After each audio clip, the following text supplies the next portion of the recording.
Munjya the horror legend is back.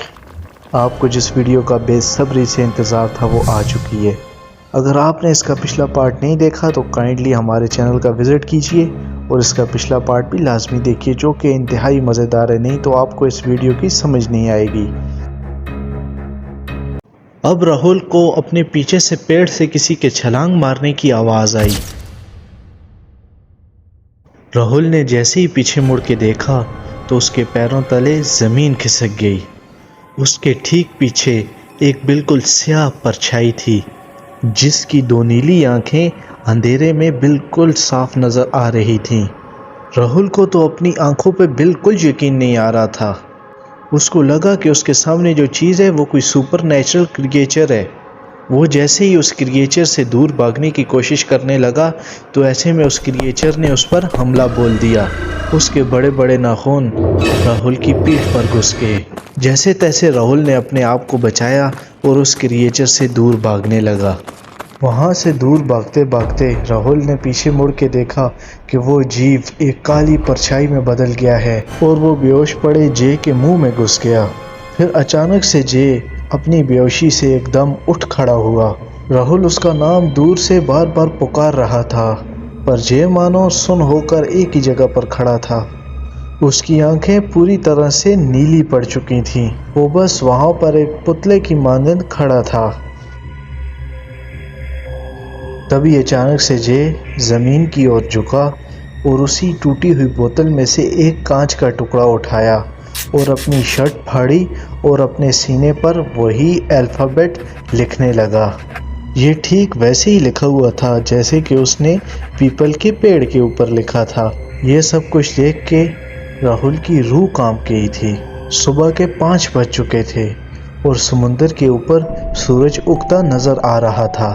जे के ऊपर जैसे ही सूरज की रोशनी गई तो वो अचानक होश में आ गया। ऐसा लग रहा था कि उसे अपने साथ हुई कोई भी चीज़ याद नहीं थी। उसके साथ जो भी हुआ उसे बिल्कुल याद नहीं था। जब उसने अपने सीने की ओर उस घाव को देखा वो बहुत डर गया था और इसके बाद वो दोनों दोस्त अपने घर की ओर निकले। अब जैसे ही शाम हुई तो जे की तबीयत अचानक से ख़राब होने लगी।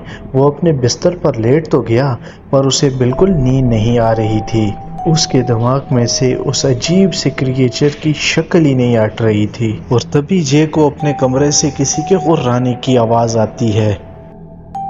ये आवाज़ बिल्कुल वैसी ही थी जैसे उनको कल उस पेड़ के पास से आ रही थी। जे इतना डर गया था कि डर की वजह से उसने अपनी आंखें बंद कर ली और अपनी चादर को अपने मुंह पर ओढ़ लिया।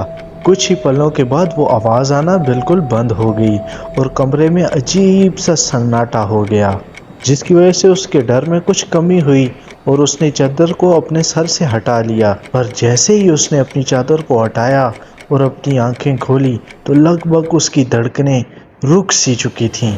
उसने देखा कि उसके कमरे में वही अजीब सा क्रिएचर बैठा हुआ था, लेकिन इस बार उसका खौफनाक चेहरा साफ साफ दिख रहा था। वो क्रिएचर एक भयानक मॉन्स्टर की तरह नजर आ रहा था। उसकी चमड़ी बिल्कुल पेड़ के मानंद थी और उसका चेहरा बिल्कुल एक छोटे और मासूम बच्चे की तरह था।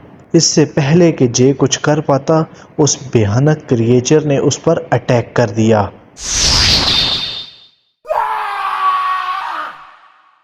उधर राहुल बहुत घबराया हुआ था। जब उसके फादर ने उसकी घबराहट की वजह पूछी, फिर राहुल ने अपने बाबा को पूरा किस्सा सुनाया कि पिछली रात उनके साथ क्या हुआ था। ये बात सुन के उनका दिल ही दहल उठा। वो एकदम से समझ गए कि मेरे बेटे राहुल और उसके दोस्त जे पर एक भयंकर मुंजिया का साया आ चुका है।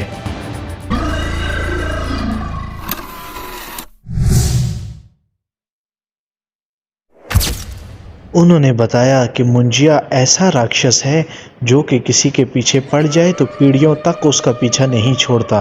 उन्होंने बताया कि जब कोई बच्चा अपने मुंडन के 14 दिन के बीच मर जाता है तो उसकी आत्मा मुंजिया में तब्दील हो जाती है।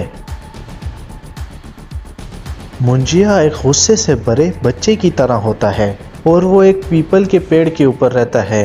अगर उस पेड़ के साथ कोई बुरा भला करे तो वो उसके पीछे पड़ जाता है। उन्होंने उसी वक्त जे और राहुल को लेकर उसी पेड़ के पास जाने का फैसला किया। आधी रात को राहुल और राहुल के पापा उसके घर की ओर निकले। जब वो वहां पर पहुंचे तो उन्होंने कुछ ऐसा देखा, उनकी सांस थम गई। उन्होंने देखा कि जे की अपने बिस्तर पर ही मौत हो चुकी थी। उसके चेहरे पर ऐसा एक्सप्रेशन था कि जैसे मरने से पहले उसने अपनी मौत को बेइंतहा करीब से देखा हो। इन सब चीज़ों को देखने के बाद राहुल और उसके फादर जल्दी से पीपल के पेड़ की ओर गए। वहां पहुंचने के बाद राहुल और उसके फादर ने अपने हाथों को जोड़ के उस मुंजिया से माफ़ी मांगी। वो कई घंटों तक उससे माफ़ियाँ मांगते रहे कि वो उनका कभी भी पीछा ना करे। और कुछ ही देर गुजरी थी कि सुबह हो गई। सुबह होते ही वो अपने घर की ओर निकल गए। उसी दिन के बाद से राहुल को कभी भी वो मुंजिया नहीं नजर आया। पर राहुल की ज़िंदगी में उदासी छा गई क्योंकि उसने अपना बहुत ही कीमती दोस्त खो दिया था। और आज तक राहुल शराब को हाथ नहीं लगाता और रात को भूल कर भी पीपल के पेड़ के पास से भी नहीं गुजरता।